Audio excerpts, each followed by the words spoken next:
evening, familia. This is your host, Ray Collazo. Thank you for watching and listening to the Found Translation Talk Show. The talk show that sacks truth, or we try to, best we can, best that we know how, our truth, about politics and today's hottest issues. And when it's a little slower, we talk about basketball and, what cool Netflix show you're watching. Politics is kind of top of the brain. On this episode of Found Translation, I'm going to give you all my state of play. I've been talking to all my homies and homegirls all over the country. So I'm giving you some real good cheesemint political nuggets that I know our people appreciate.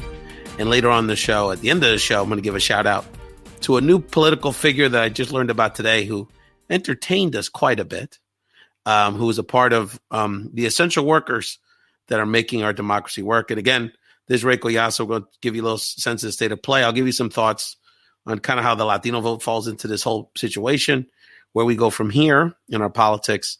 And like I said, give a shout out to our essential workers in the election administration game that are actually making our democracy function, which is actually one of the surprises of this whole mix. Thank you so much. I appreciate the love. I actually had a few people say, hey, Ray, you're doing a show tonight, right? We got to hear what's going on. Appreciate that.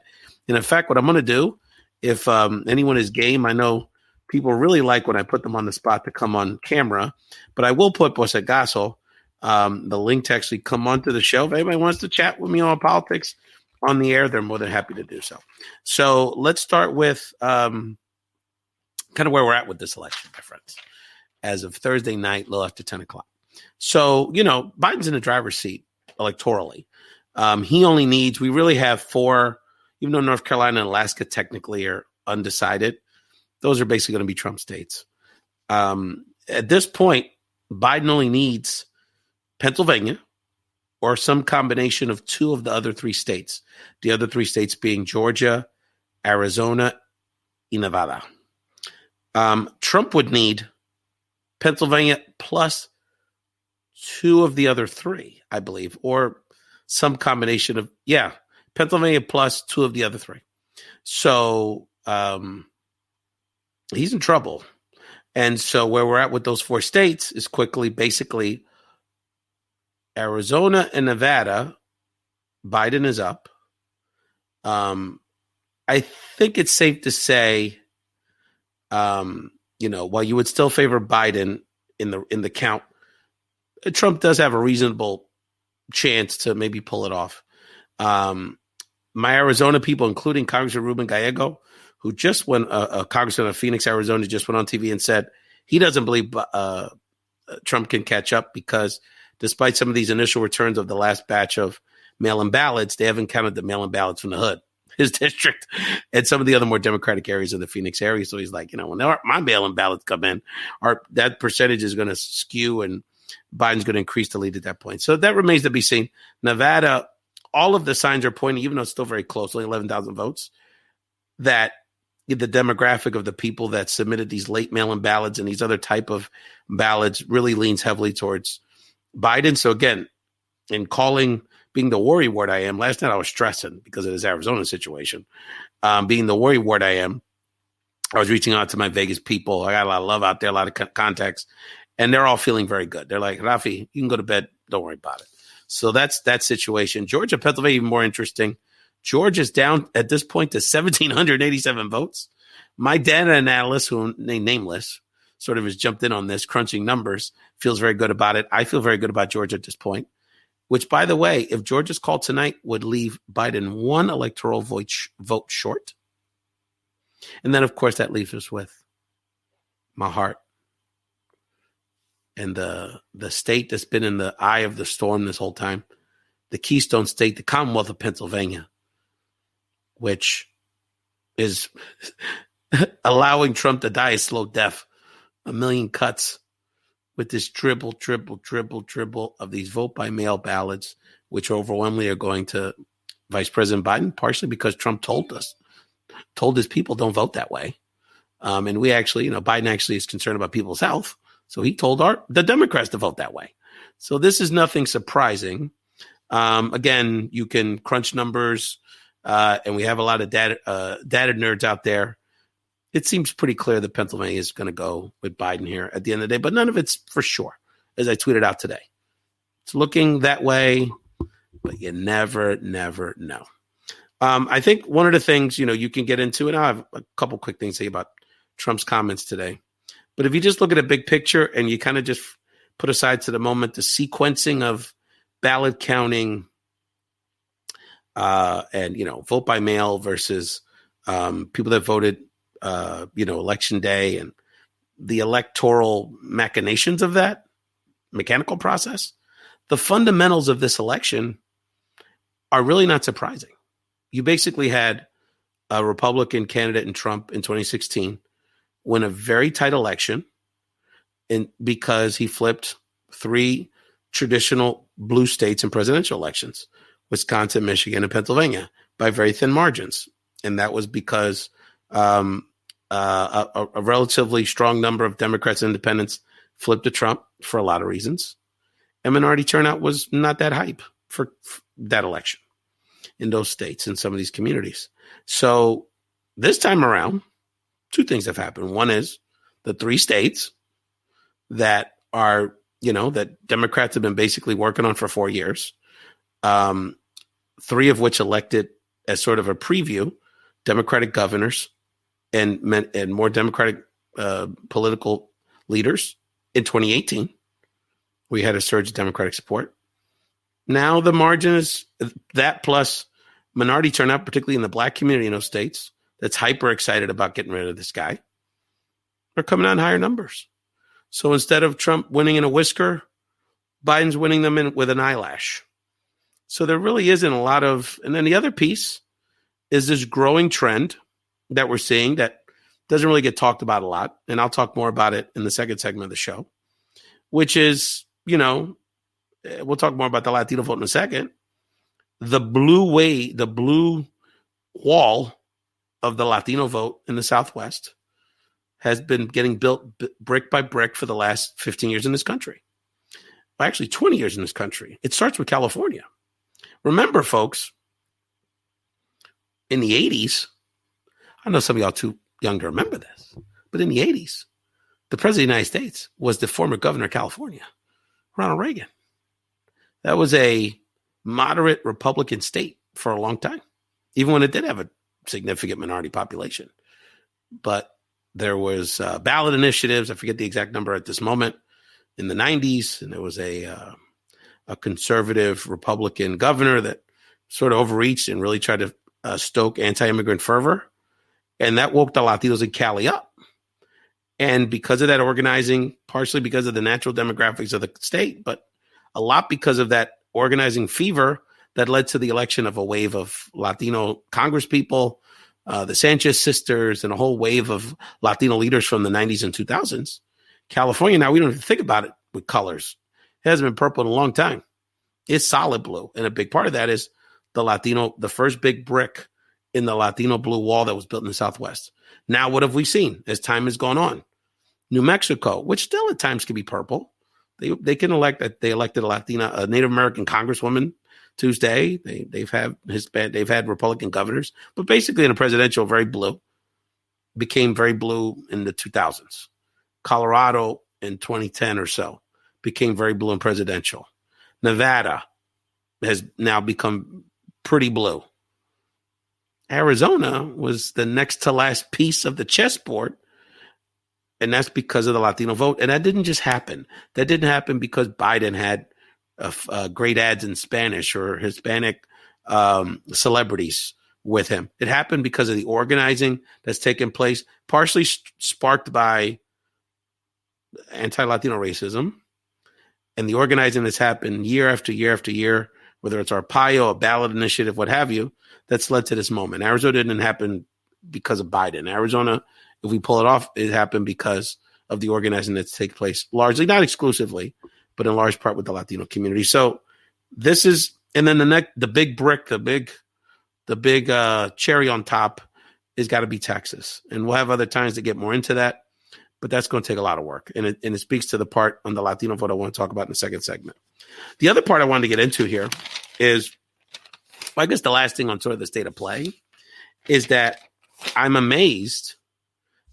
I had a lot of doomsday scenarios about what Trump could do to ruin our democracy during this election season? Would he have Barr get federal agents to go into polling locations to grab ballots?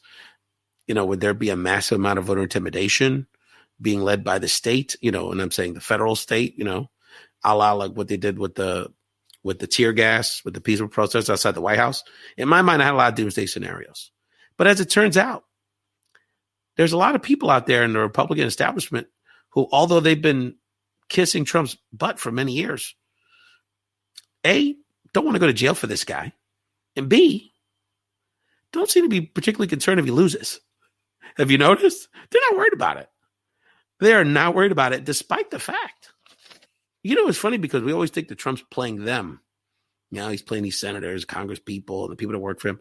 But actually, what just happened is that they played him because he helped them a lot drive up turnout in Republican areas. That's why the Senate, unless this Georgia double play happens in January, the Senate most likely will stay in Republican hands.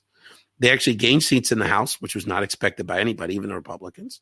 And they generally have done quite well on Tuesday outside of him with their state legislature. So they actually used him to drive up turnout, but they didn't lift him many fingers to help him cling on, even though there's not much to cling on.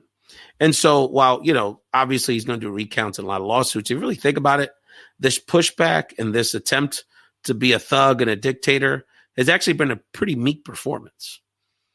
And I don't anticipate this being as much of a problem for us as I think we would have anticipated. Yes, as my good friend Francis is saying in the chat, he'll give tantrums.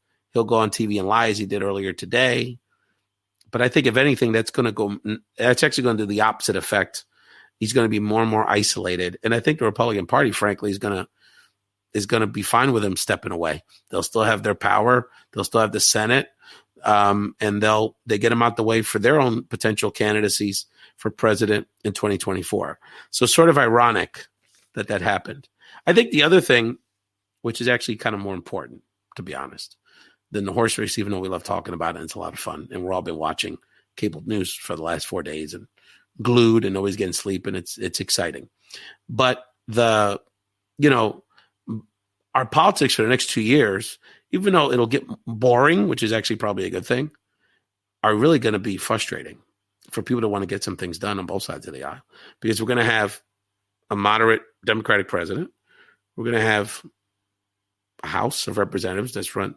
The reality is, Pelosi's a great tactician, but she's not someone that has a big appetite for pushing bold things and progressive things in the House of Representatives. Let's be honest about it. Then we're going to have most likely the Republicans running the Senate. El Diablo de Mitch McConnell. So in that atmosphere, that doesn't seem like a recipe for a lot of exciting change and just things getting done in general. So that's very frustrating. And the bigger, so will Democrats, after this initial wiping of the brow, hey, we got rid of this guy, and then realize, wow, there's not much happening here now for us, particularly our progressives, our young people, our people of color. We're gonna have to really push to get some movement generated for things we care about. What does that mean for our future politics and our future mobilization efforts? So the other piece is that, we're still going to have an incredibly divided country. And there's been some interesting discussion online about, has it always been this way? And it's just Trump made it more clear.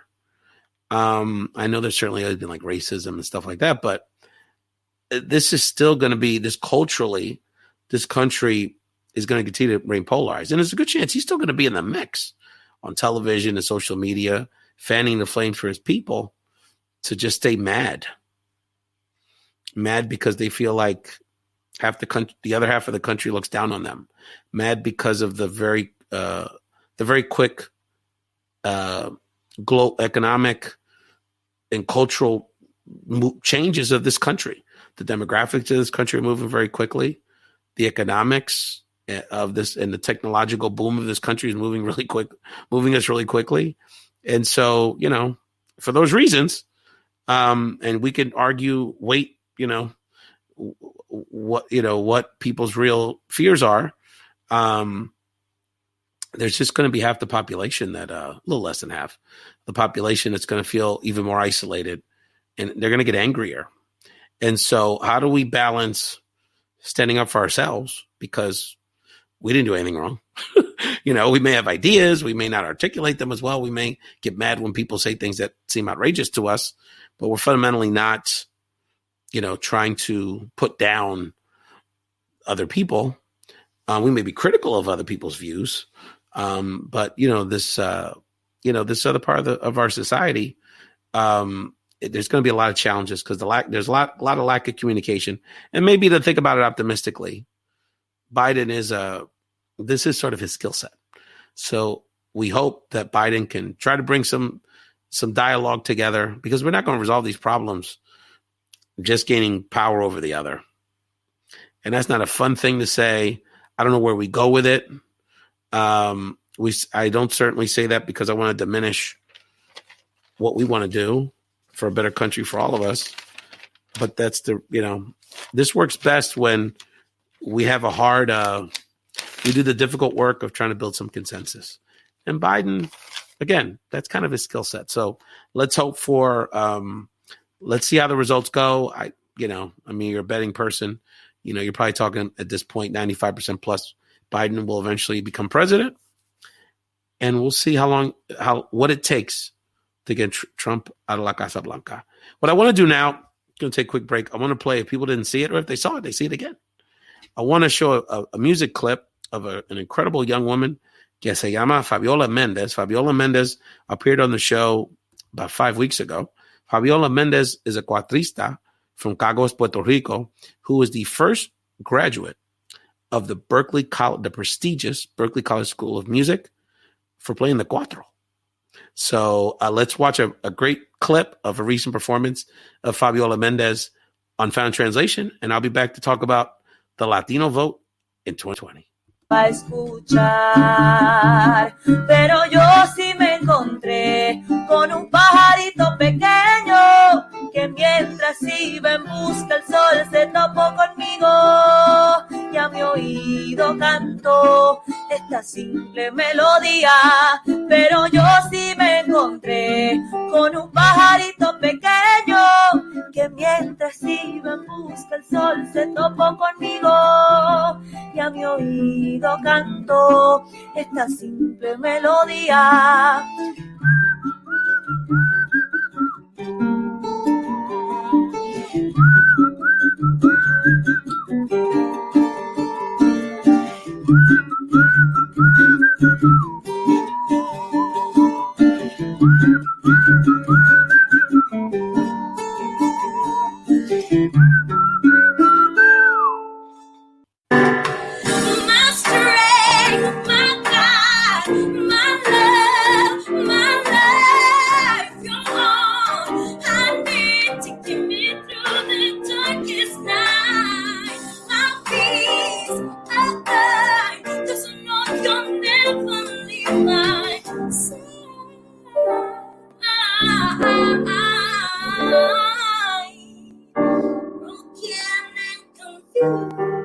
Nothing left to lose. Oh, I just feel like there's no. I'm sure it's all over now.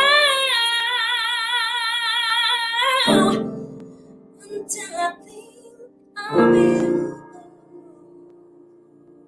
See, we love the music here. We love the entertainment. So I said, let me throw out another video. I had to set up a video clip on my show at the end of the show. That was Fabiola Mendez, the first entertainer. Check out at FabiolaMendezMusic.com. And the second one was Heidi and Rosa. Check out Heidi and Rosa on social media. A great diva, a great artist and singer based up in Rochester, New York, representing for the upstate New York crowd, Mercedes Vasquez and all her friends up there. So I wanted to quickly get into the Latino vote. Give people, look, and there's going to be a lot of, number crunching around this. We're still not going to complete all the numbers. They got to count votes all over the country still and verify them. And there's obviously been a lot of provocative conversation about, the Cuban piece, Latinos that voted for Trump. But let me just give you sort of some of the fundamentals. The first thing is we made history this year as Latinos because not only did we vote in increasing numbers, our highest ever, I think it's going to fall somewhere. We were looking at 14 million and change. It's probably going to be in the 15 to 16 million range. So that's significant. The other thing that's significant is that makes us the largest minority voting group in the country. So, sort of on par and now probably slightly ahead of the African-American community. And again, if you look at this election, the bottom line is that, yes, did Biden with certain, discrete groups of swing white voters and blue collar white voters and suburban white voters do a little better, flip a few people over? Yes. But without the black vote in the upper Midwest and the Latino vote in the Southwest, Biden's nowhere and the Democratic Party's nowhere. There's different projections and different states had different nuances. Different Latino ethnic groups had different nuances. But essentially, the Latino vote was 70-30. And so, while people from my crowd may get infuriated, say, why would any Latino ever vote for this guy? You got to understand something, a couple fundamentals to this. The first is any Republican, literally any Republican, like Trump, literally any Republican gets spotted 20% of our community from jump. Because 20% of our community are Republicans. Hasta la muerte. They are. 1 in 5 of us. Look at every presidential election since the 80s. Every Republican, no matter who it was, maybe Bob Dole was a tick under because he was so blah. But every Republican presidential candidate gets 20%, at least 20% of our community. Now, and we know who those folks are. This is no great mystery. If you're from the community, you talk to people, you know what are. It's people that, they profile like conservative people. Are real religious conservative Latinos, which is a growing community, particularly in the Protestant evangelical community. The business tycoon Latinos, that are, they're into making their money and that's their priority, and they believe the Republicans are going to leave their taxes alone. And we can debate that, but that's a legitimate view. And then that third piece is that law and order Latino, the Latino cop guy, the military family that, hey, they're red, white, and blue, and they have a certain worldview because of their law and order bona fides. And again, I may not agree with some of that, but I respect it. And then what has Trump done? He built upon it, but in a few ways. One is, most fundamentally, he put some work into it. And that's something we don't feel comfortable talking about. But between the massive amount of information, largely, not all, largely disinformation, but mostly just attention that Trump pays to these certain subgroups of Latinos, whether it's Cubans in Miami, our religious conservatives, our young Latino men that, kind of that, that confused Ice Cube Kanye kind of young male voter type. It's effective. Or has somewhat effective, So on some level, there's 2 answers to this, because that's going to be the question. How do we get more Cubans to vote progressive? The Cuban piece is so distinct. But, how do we shrink this back? How do we begin to engage and mobilize our Latino community, not only to vote more Democratic potentially in certain communities, but just to turn out more and mobilize more for Democrats? There's 2 answers. One that's an easy answer, one that's a hard answer. The first answer is you organize. And a big part of this is on the Democratic Party. Because one of the things that I almost kind of appreciate about this moment, I'll give a little love to my Latino Republicans out there, is that, nobody deserves our vote automatic. So if the argument is, hey, at least he paid attention to me and spoke about a few things that I care about, that's a reasonable response. Again, I may not like it, and 70% of us don't like it, but we got to respect that. The second, so Democrats got to put the work in, understand these nuances, understand that we all look at this from a different perspective, regionally, culturally. We're all different on some level. There are things that tie us, and so there's ways to thread these needles, but you got to put the work into threading these needles. Think about it, and the bottom line is you got to invest in that. Think about between the mainstream media, the Democratic Party, the Democratic establishment, on some level, the progressive world, how much they obsess with the mythical white moderate swing voter. Think about how much time and energy and documentaries and New York Times features and interviews on MSNBC. How many times do they sit around in some diner in Canton, Ohio, and talk to middle-aged white people about Democrats and Republicans? And this is the reality of the situation. 55, 60% of those people are going to be Republicans. I don't care what you do.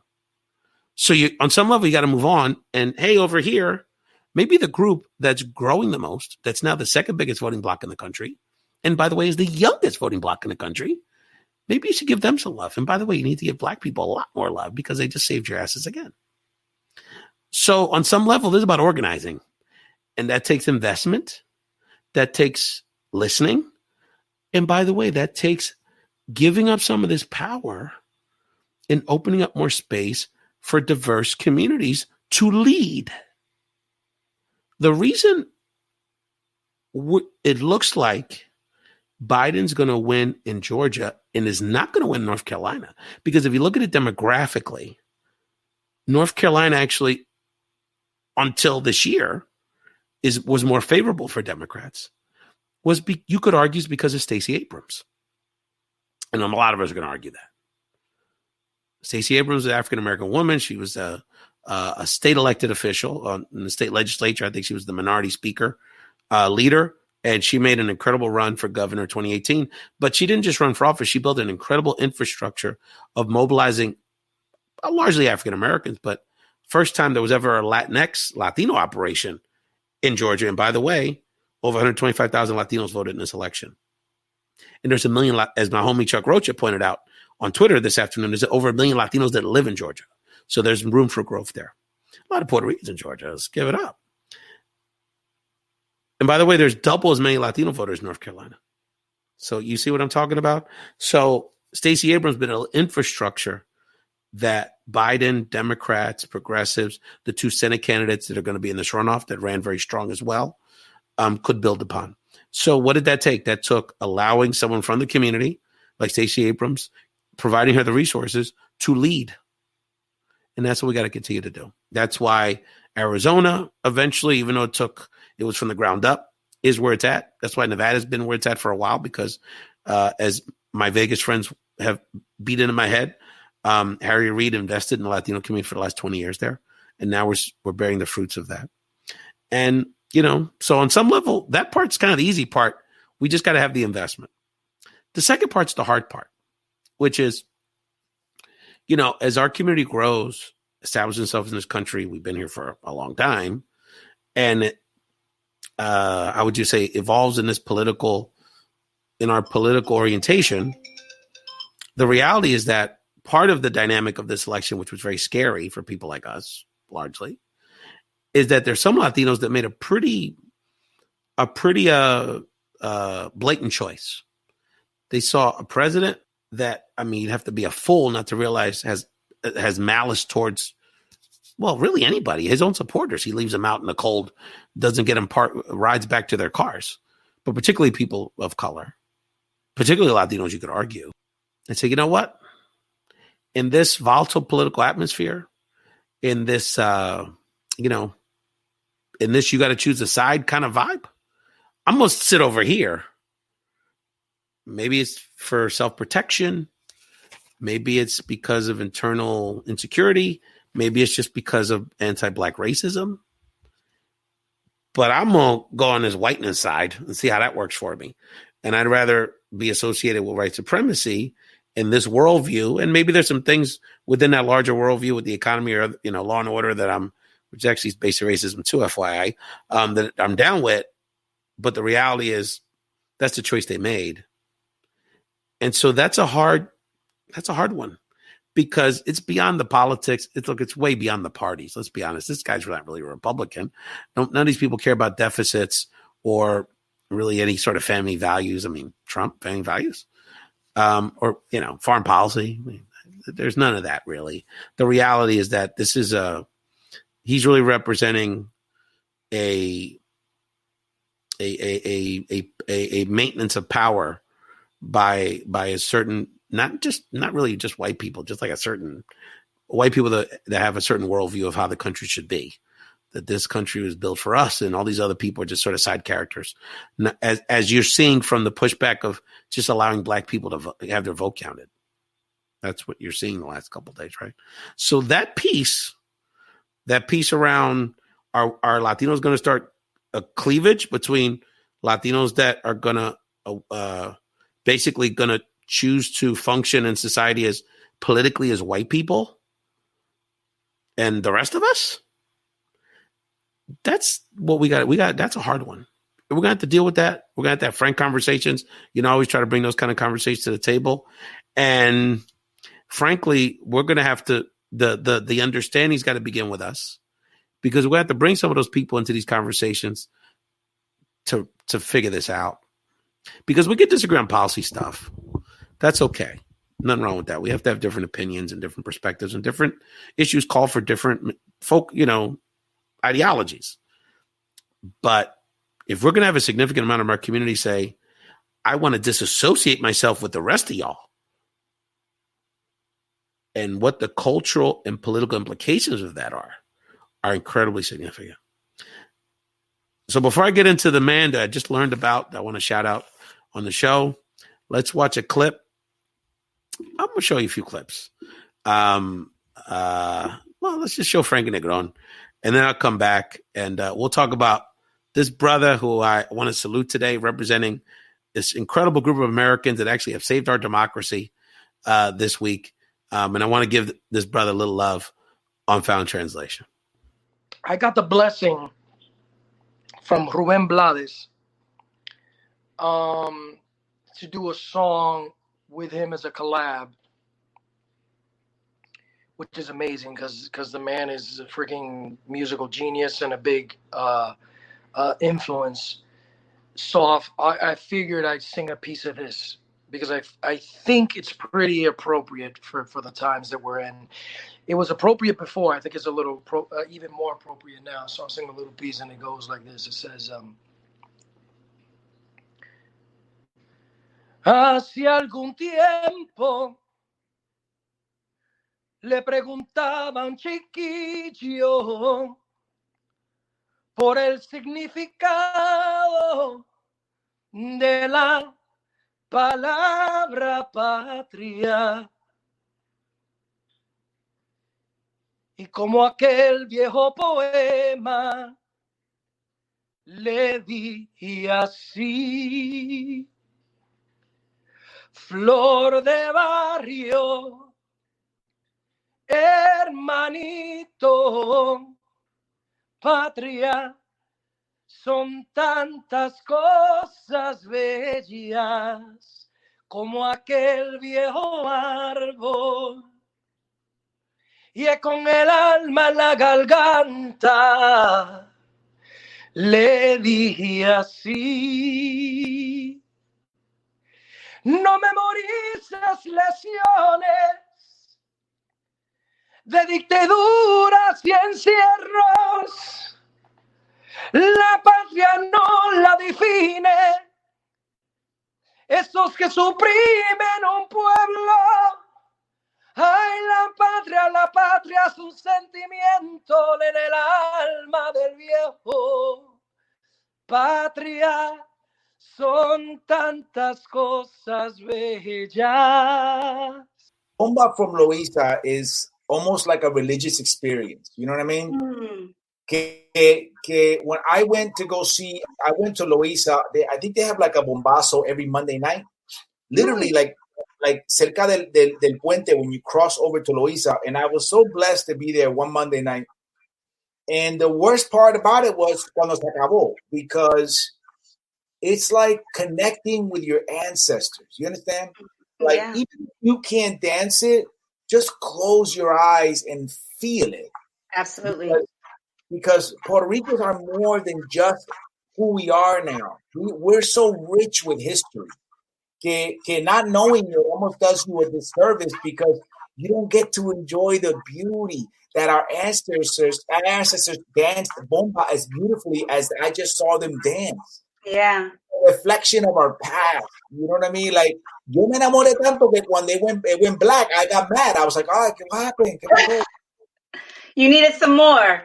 Otra. Yeah, absolutely. We definitely need more. Do you know how to dance bomba?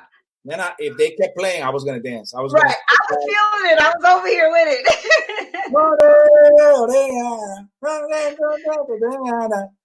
It just, se te entra. And once it comes in your body, Yes, yes.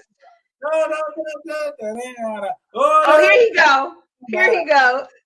Giving us all a lesson. We're going to save that for the after party. Okay.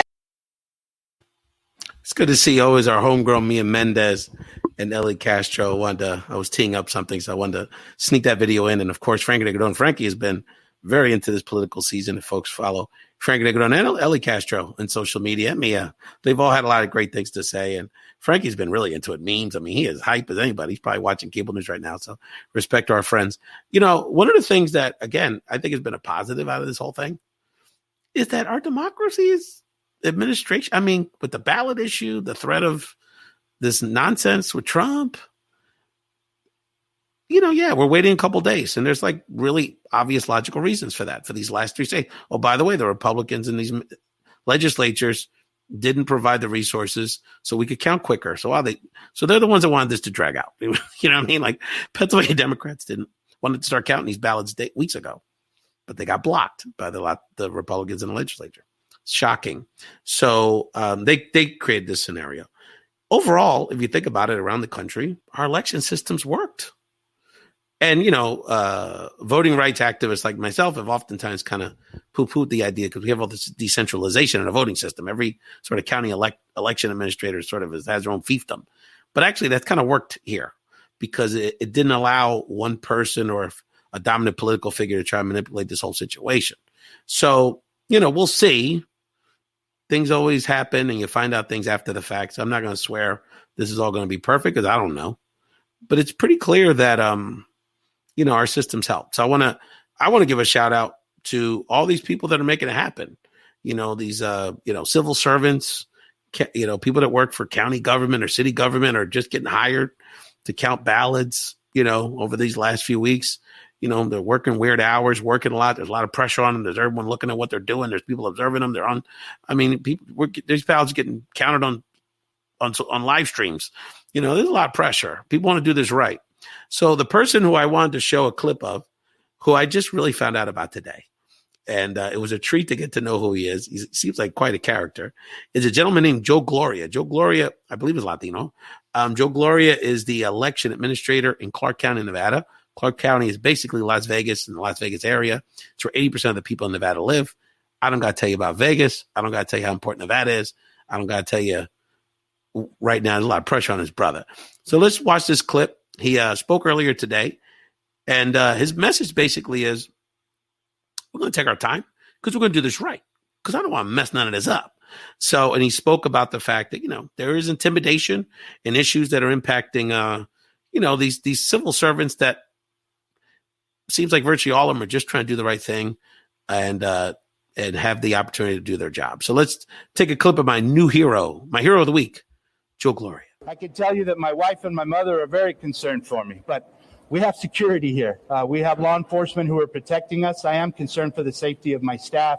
We're putting measures into place to make sure that we have the security that's necessary. Again, we're going to begin to monitor the vehicles as they come in to make sure that they should be here and that they're parking properly so that we don't prevent our employees from having an issue getting in and out of the facility. But I feel safe. We're going to be okay. We're going to continue to count. We will not allow anyone to stop us from doing what our duty is in counting ballots. My man, Joe Gloria, my new homie. So, because I know people. I get information for y'all. So when I saw this brother on TV breaking down how many votes he's got to call, talking about he ain't scared of none of these crazy Trump people messing with him, talking about the meticulous process he's going to go over in the next week to get this done right, so there's no problems and nobody can question his character or want to do anything funny. I had to reach out and get some information. So my sources in Nevada tell me Joe Gloria is a good brother. Everyone trusts him. He's a straight shooter, plays it down the middle. He does his job. He's a hardworking guy, like so many of us out here working hard, trying to do the right thing, and he does his job. But the other thing, when I reached out and said, hey, he looks a little stressed. Is he cool? I don't want him to, crack under the pressure. He was being a little snippy with the reporters today, if people saw it. The intel I got is, first of all, my man Joe got the biggest pickup truck in Vegas. And that's hard to do. You got some ballers out there. I mean, he got the super duper Denali junk. You know what I mean? And my man Joe Gloria's vanity plate is Big Dawg. So I want to give a lot of love to the Big Dawg, because it's one thing to have a vanity plate in Vermont. Big Dawg. It's another thing, the Big Dawg in Vegas. So much respect to my man Joe Gloria. Much respect to these people. And these poor people aren't. We're looking at them like they're in a zoo here, counting votes on television. We're obsessed with these people. We want to get closer. I mean, people are trying to barge into these places. I mean, these people just trying to make an honest living. Let them do their job. And the last thing I want to say about the fraud narrative is it's very simple. Let's cut the nonsense and what resources you look, what social media resources. Trump would do anything. He doesn't care about our democracy. He would do anything. If there really was things going on, and there may end up being a few little things. I mean, I'm not going to say nothing ever. Nothing's perfect, for sure. And we'll find that out in due time, the little things. But if something really egregious was happening, especially in these county election boards that were going to decide this election, Trump has the Department of Justice on his side. I don't know if y'all realize that. The Federal Department of Justice has whole departments that investigate shaky stuff that happens with elections all over the country. They investigate everything. And Bill Barr doesn't appear to be the kind of guy that wouldn't jump all over something, particularly if in a Democratic area, something nefarious was going on. They have Democratic and Republican observers practically looking over all these people's shoulders. And again, if you look at the numbers and if you understand the political climate, this is pretty much what you could have. This was sort of the expected result. There's nothing out of the ordinary here. If anything, it's actually closer than we thought. So if Democrats were doing a massive cheating job, they're doing a lousy job because they lost Senate races they were supposed to win. We didn't win as many states as Biden thought, and we lost House races. So pretty poor job of cheating there. I want to address a couple of things. Always appreciate our friends in the chat. Well, first of all, shout out a future councilwoman in New York City, Alexa Aviles. She's just amazed that our civil servants have to deal with this nonsense with threats and hostile protesters outside, government offices. I want to shout out our homie, Jose Rodriguez, who was bugging me earlier today. Hey, you're going to do a show, right? We got to talk about this. Appreciate you, Jose, as always. Stacey Abrams could have walked into the sunset after a loss. She got motivated and deserves props. Well, Stacey also has a lot of ambitions. And a lot of ambitions. I'm sure she's going to run for governor next time. Who knows? She could get a plum job in this administration. Nunca sabe. But certainly, you see her running in 2022, which is only 2 years away, for governor again. And Ori Hicks, wow, this is a whole set of conversations we need to have, brother. It doesn't look aesthetically pleasing on the scroll, but basically a great friend of ours, Ori Hicks, who we do a lot of sports podcasting with as another one of our passions. He's basically asking the question, do Latinos view Trump as racist? Well, I think it's safe to say, I think if from the polling I've seen, the answer is largely yes. Again, we were essentially a 70-30 split voting for Biden. That doesn't mean every Democrat thinks he's a racist, but I think for the large part, Latinos see that. But we are more conservative. We do have a larger pocket of our community that, tends to give conservative people, and in this case, Trump, a better shake. We can debate that, but that's the reality of it. And I think it's safe to say, Ori, that how Latinos view race is in some ways similar to the Black community, but in other ways we're way more complicated. And again, I think those are conversations we need, and we have had. We want to continue to have here on Found in Translation. I want to appreciate y'all for watching me babble on and on. And I want to appreciate the last shout out is my organizers out there. People give me a lot of props, and I want to, hey, I'm in it. This is my passion. I'm down with it. And I appreciate all positive feedback. But I want to give a shout out, first of all, to the team that worked with me this year.